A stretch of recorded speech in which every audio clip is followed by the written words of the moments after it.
Guys welcome back to my channel. ఎలా ఉన్నారు? బాగున్నారా? ఈరోజు అయితే నేను మీ అందరి కోసం ఒక యూస్ఫుల్ రెసిపీ అయితే తీసుకొచ్చేసాను అనమాట.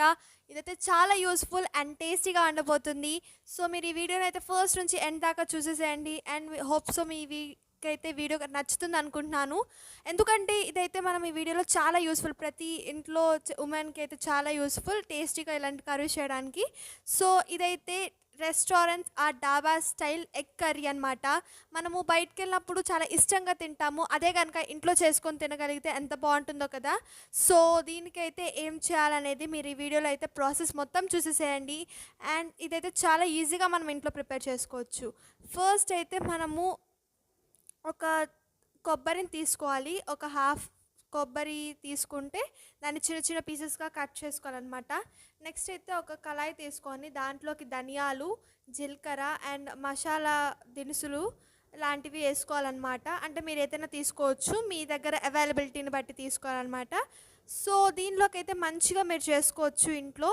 ఇదైతే చాలా టేస్టీగా ఉంటుంది. ఇది కనుక మీరు ఇంట్లో చేశారంటే ఆ రోజు ఖచ్చితంగా మీకు కర్రీ మిగలదన్నమాట. ఆ రకంగా అంత టేస్టీగా ఉండబోతుంది. సో మనం నెక్స్ట్ అయితే యాలకులు కూడా తీసుకోవాలి. మనం ఇలాంటి మసాలాస్ అన్నీ తీసుకోవడం వల్ల అవి మంచి ఎరోమా అండ్ టేస్ట్ వస్తుంది. మంచి స్పైస్ కూడా ఇస్తాయి అన్నమాట ఈ మసాలాస్. మనం మసాలాస్ వేసేది అందుకే కదా. సో ఇలాంటి కొన్ని మసాలాస్ తీసుకోండి.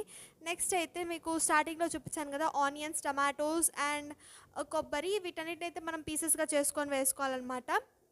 సో ఇలా వీటన్నిటి మంచిగా మనము ఎక్కువ చిన్న చిన్న పీసెస్ అవసరం లేదు, ఒక మీడియం సైజ్ పీసెస్ కట్ చేసుకొని వీటినైతే మంచిగా మనం ఫ్రై చేసుకోవాలి మాడిపోకుండా. ఈ ఫ్రై చేసుకున్న తర్వాత అయితే మనం వీటిని గ్రైండ్ చేసుకోవాలన్నమాట. చూపిస్తున్నాను కదా, నేనైతే 4 టమాటోస్ అయితే తీసుకున్నాను. మీ ఇష్టం, మీకు కావాల్సిన క్వాంటిటీని బట్టి అండ్ గ్రేవీని బట్టి అయితే మీరు తీసుకోవచ్చు. సో ఇదైతే చాలా బాగుండబోతుంది. ఖచ్చితంగా మీరు ట్రై చేసి నాకైతే చాలా బాగుందని కమెంట్ పెడతారని హోప్ చేస్తున్నాను. సో ఇప్పుడైతే మనం వీటిని మంచిగా ఫ్రై చేసుకోవాలన్నమాట. అండ్ దీంట్లో సోంపు కూడా వేసుకోండి. ఈ సోంపు వేసుకోవడం వల్ల ఏంటంటే అది డైజెషన్కి మంచిది అండ్ మంచి టేస్ట్ ఇస్తుంది సోంపు. సో ఇదైతే ఖచ్చితంగా చేసుకోండి. ఇదన్నమాట మనం ఫ్రై చేసుకునేటప్పుడు ఇలా మంచిగా గోల్డెన్ కలర్లోకి వచ్చేటట్టు ఫ్రై చేసుకోవాలి. అండ్ ఇవి ఫ్రై చేసినప్పుడు మనకి మంచి అరోమా వస్తుంది, ఎందుకంటే మనము అన్ని టైప్స్ ఆఫ్ మసాలాస్ అయితే వేసాం కాబట్టి. సో వీటిని మంచిగా మాడిపోకుండా నీట్గా గోల్డెన్ కలర్లోకి వచ్చేదాకా అయితే మనం ఫ్రై చేసుకోవాలన్నమాట. సో ఇదిగోండి, ఇది అనమాట ఫ్రై అయిన తర్వాత లుక్ వచ్చేసి. సో ఇలా నేను ఇందాక చూపించాను కదా, సో ఇలా గోల్డ్ కలర్లోకి వచ్చేదాకా మనం అన్నిటినీ వేసుకున్న వాటిని ఫ్రై చేసుకోవాలి. నెక్స్ట్ వచ్చేసి ఎగ్స్ తీసుకోవాలన్నమాట. ఒక ఎగ్స్ని అయితే మనము ప్రెషర్ కుక్కర్లో పెట్టేసి, లేకపోతే ఎగ్ బాయిలర్ ఉంటే దాంట్లో పెట్టేసి మనము కావాల్సినంత వాటర్ పోసి ఎగ్స్ని అయితే బాయిల్ చేసుకోవాలన్నమాట. సో ఈ ఎగ్స్ బాయిల్ అయిన తర్వాత ఏం చేయాలనేది చూసేసేయండి. అండ్ ఈ ఎగ్స్ ఒక 1 విజిల్ వచ్చేదాకా బాయిల్ చేసుకుంటే చాలు. అండ్ ఇది ఎగ్స్ బాయిల్ చేసుకున్న తర్వాత మనమైతే ఒక ప్యాన్ తీసుకొని దానిలోకి అయితే కొంచెం ఆయిల్ తీసుకోండి, లైట్గా తీసుకుంటే చాలు. సో ఈ ఆయిల్ కొంచెం హీట్ అయిన తర్వాత ఆ ప్యాన్లో మంచిగా హీట్ అవ్వనివ్వండి. అది హీట్ అయిపోయిన తర్వాత మీరు ఏం చేస్తారంటే, మనం ఏదైతే ఎగ్స్ తీసుకున్నామో వాటిని హాఫ్స్గా కట్ చేసుకోండి. సో ఈ హాఫ్స్గా కట్ చేసుకొని అయితే మీరు వాటిని మంచిగా ఫ్రై చేసుకోండి. ఈ ఫ్రై చేసుకోవడం వల్ల ఏంటంటే అవి కొంచెం క్రంచీగా తింటున్నప్పుడు మనకి తగులుతాయి అన్నమాట. అప్పుడు బాగుంటుంది టేస్ట్ కూడా. సో ఇలా మంచిగా మీరైతే ఫ్రై చేసుకోండి, చూపిస్తున్నాను కదా. సో ఇవి మంచిగా బ్రౌనిష్ గోల్డెన్ కలర్లోకి వచ్చేదాకా మీరైతే ఫ్రై చేసుకోండి. గోల్డెన్ బ్రౌన్ కలర్ వచ్చిన తర్వాత మీరు వాటిని అయితే తీసేసుకోవచ్చు అనమాట.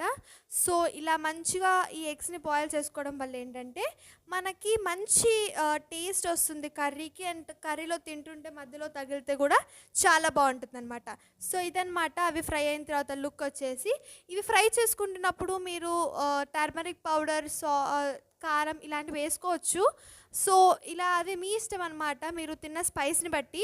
చూసారు కదా, ఇలా మంచిగా మనమైతే ఫ్రై చేసుకోవాలి. నెక్స్ట్ వచ్చేసి వీటిని మంచిగా ఫ్రై చేసుకున్న తర్వాత మనము ఇందాక రెడీగా పెట్టుకున్న ఆ వెజిటేబుల్స్ ఏవైతే ఫ్రై చేసి పెట్టుకున్నామో వాటిని అయితే గ్రైండ్ చేసుకుందాం అనమాట. సో వీటిని అయితే కొంచెం కూల్ చేసేసి మనం ఒక మిక్సీ జార్లోకి తీసుకుందాం. సో వీటికి కావాల్సిన ఇంగ్రీడియంట్స్ అయితే నేను స్టార్టింగ్లో చెప్పాను కదా. సో వీటిని మంచిగా మనము ఆరిపోయేలా చేసుకోవాలి. ఇవి బాగా కూల్ అయిన తర్వాత మిక్సీ జార్లో వేయాలి, లేకపోతే మనం మిక్సీ జార్ పాడైపోతుంది అనమాట. సో ఇది ఇలా మంచిగా మనం గ్రైండ్ చేసుకోవాలన్నమాట. ఇది మంచి పేస్ట్‌లా గ్రైండ్ చేసుకోవాలి. ఈ పేస్టే మనము కర్రీలోకి గ్రేవీలాగా మంచిగా ఉంటుంది. సో వీటన్నిటిని ఇలా మంచిగా వేసుకొని వీటిని గ్రైండ్ చేసుకున్న తర్వాత ఏం చేయాలనేది చూద్దాం. సో ఇది ఈ రెసిపీ అయితే ప్రతి ఉమెన్కి హెల్ప్ అవుతుందని అనుకుంటున్నాను. పిల్లలు ఎప్పుడైనా మంచిగా అంటే టేస్టీగా కావాలన్నప్పుడు ఈజీగా మనము ఒక 10 మినిట్స్లో ప్రిపేర్ చేసుకోగలిగేదన్నమాట. సో ఇదన్నమాట, మనం వాటిని గ్రైండ్ చేసిన తర్వాత పర్ఫెక్ట్ వాటర్ అయితే తీసుకొని గ్రైండ్ చేసుకోండి. ఎక్కడ తొనకలు లాంటివి లేకుండా మంచిగా పేస్ట్ లాగా అయితే గ్రైండ్ చేసుకోవాలన్నమాట. సో నెక్స్ట్ ఒక ప్యాన్ తీసుకొని దాంట్లోకి అయితే ఆయిల్ వేసుకోండి. ఆ ఆయిల్ అయితే కొంచెం కాగనివ్వండి. అది కొంచెం హీట్ అయిన తర్వాత అయితే మీరు జింజర్ గార్లిక్ పేస్ట్ వేసుకోవాలన్నమాట. ఆ జింజర్ గార్లిక్ పేస్ట్ని మంచిగా మీరు ఫ్రై చేసుకోవాలి పచ్చివాసన పోయేదాకా, లేకపోతే కర్రీ టేస్ట్ అనేది చేంజ్ అవుతుంది.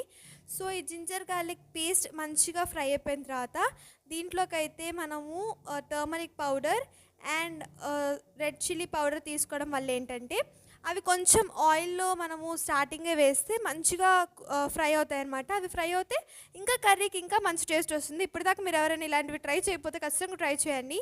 ఇలా మనం ఎప్పుడైనా ఆయిల్ వేసి తాలింపు వేసినప్పుడు ఇలా స్పైస్ కనుక వేసుకుంటే బాగుంటుంది. సో ఇది ఓన్లీ పులుసు కర్రీస్కే అండి. మీరు ఫ్రైస్ చేసుకుంటే అది డిఫరెంట్ అనమాట. సో అది కొంచెం ఫ్రై అయ్యేదాకైతే మీరు ఉంచండి. నెక్స్ట్ అయితే మనము ఇందాక గ్రైండ్ చేసుకున్న పేస్ట్ అయితే దీంట్లో వేసుకోవాలన్నమాట నీట్గా. సో మంచిగా వేసుకొని దీన్ని మంచిగా కుక్ అవ్వనివ్వాలి. ఆయిల్ పైకి తేలేదాకా కుక్ అవ్వనివ్వాలన్నమాట. సో మనము ఈ పేస్ట్ మంచిగా ఫ్రై అయిన తర్వాత మళ్ళీ చూద్దాము. సో ఆ స్పైస్ అయితే తీసుకున్నామో టర్మరిక్ పౌడర్ అండ్ స్పైస్, దాన్ని దీనికి మంచిగా మిక్స్ అయ్యేదాకా అయితే మనం కలుపుకోవాలి. ఇది ఇలా మంచిగా కలుపుకొని కుక్ అయిన తర్వాత మనము ఇంకా ఏం ప్రాసెస్ చేయాలనేది చూద్దాం. నెక్స్ట్ వచ్చేసి సో ఇలా మంచిగా మిక్స్ చేసుకోండి. అది మాడిపోకూడదు, ఎందుకంటే వాటర్ తక్కువ ఉంటాయి కాబట్టి అది మాడిపోకుండా చూసుకోవాలి. మాడిపోయిందంటే ఖచ్చితంగా టేస్ట్ చేంజ్ అయిపోయినట్టే. సో ఇలా కలుపుకుంటూ లో ఫ్లేమ్లో అయితే మీరు పెట్టుకోండి మంచిగా కుక్ అయ్యేదాకా. సో అయిపోయిన తర్వాత మీరైతే గార్నిష్ చేసుకొని తీసుకోవచ్చు. సో ఇదన్నమాట, మనము ఇలా కుక్ అవుతుంది, మీకు చూపిస్తున్నాను కదా, ఇలా మంచిగా కుక్ అవ్వనివ్వాలి. సో ఇదైపోయిన తర్వాత అయితే మనము కొంచెం ఇది చూపించాను కదా, అది మొత్తం కుక్ అయ్యి ఇలా దగ్గరికి అయ్యేలాగా చేసుకోండి. ఇలా దగ్గరికి అయిన తర్వాత అయితే దీంట్లో మనం వాటర్ పోసుకొని మళ్ళీ మిక్స్ చేసుకోవాలన్నమాట. ఇలా చేయడం వల్ల ఏంటంటే అది మంచిగా దాంట్లో ఏదైనా పచ్చివాసన లాంటివి ఏమన్నా ఉంటే అది మొత్తం పోతాయి. సో ఇప్పుడు మనం ఈ వాటర్ పోసుకోవడం వల్ల ఏంటంటే మంచి గ్రేవీ వస్తుందన్నమాట. సో ఇది ఖచ్చితంగా చేయాలన్నమాట. మనం ఆ గ్రేవీ ఏదైతే ఉందో స్టార్టింగ్లో మనం తీసుకుంది దాన్ని మంచిగా వెట్ మొత్తం పోయేదాకా మనం ఫ్రై చేసుకొని తర్వాత మళ్ళీ వాటర్ తీసుకొని చేసుకోవడం వల్ల ఏంటంటే మంచి టేస్ట్ అండ్ మంచి గ్రేవీ వస్తుంది. సో ఇప్పుడైతే మనము ఆ ఆయిల్ పైకి తేలేదాకా అయితే మనము దీన్ని బాయిల్ చేసుకోవాలి. మీకు అది కూడా చూపిస్తాను. చూస్తున్నారు కదా, ఇక్కడ లైట్గా బాయిల్ అవుతుంది అది. సో అది కుక్ అవ్వాలి అండ్ మీ టేస్ట్కి తగ్గ సాల్ట్ తీసుకోండి. సో స్టార్టింగ్లో ఎక్కడ తీసుకోలేదు కాబట్టి ఇక్కడ మంచిగా మీకు అది ఎంత సరిపోతుందంటే అంత సాల్ట్ అండ్ గరం మసాలా తీసుకోండి. మనం ఇలాంటి మసాలా కర్రీ చేస్తే ఖచ్చితంగా గరం మసాలా అయితే కంపల్సరీగా తీసుకోవాలి, ఎందుకంటే అది మంచి టేస్ట్ వస్తుంది కాబట్టి. సో ఇదన్నమాట, గరం మసాలా తీసుకొని దాన్ని మంచిగా దాంతో మిక్స్ అయ్యేలా చేసుకోండి. చూస్తున్నారు కదా, కొంచెం ఆయిల్ పైన తేలుతుంది. మనం ఎంత ఆయిల్ వేసినా అది తేలేదాకైతే కుక్ చేసుకోవాలన్నమాట. సో ఇదైతే మనము రెస్టారెంట్ అండ్ డాబా స్టైల్ కర్రీ అనమాట. సో ఇది మీకైతే మంచి రిజల్ట్ అయితే ఇస్తుంది అనుకుంటున్నాను. మీరు కూడా ఇప్పుడు ఈ వీడియో చూసేసి వెంటనే మీ కిచెన్లోకి వెళ్ళి ఇది ట్రై చేసి నాకు ఖచ్చితంగా కమెంట్ సెక్షన్లో అయితే కమెంట్ చేయండి.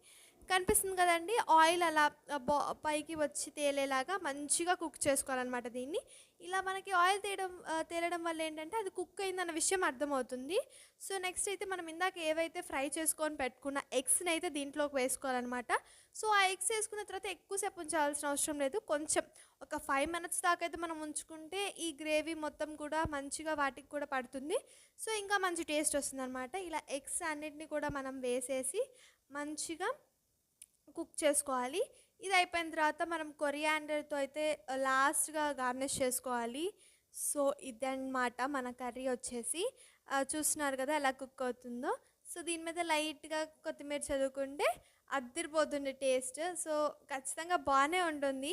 మీరు కూడా ఇది కనుక మీ ఇంట్లో చేస్తే ఖచ్చితంగా కర్రీ ఖాళీ అయిపోతుంది, మీకు కూడా మిగలదనమాట. అంత టేస్టీగా ఉండిపోతుంది కర్రీ. ఖచ్చితంగా ట్రై చేయండి అండ్ మీకు రిజల్ట్ అయితే మాకు కమెంట్ సెక్షన్లో కమెంట్ చేయండి. ఇలాంటి ఇంకా వీడియోస్ కావాలంటే నా ఛానల్ గ్రోత్కి ఎంకరేజ్ చేయండి.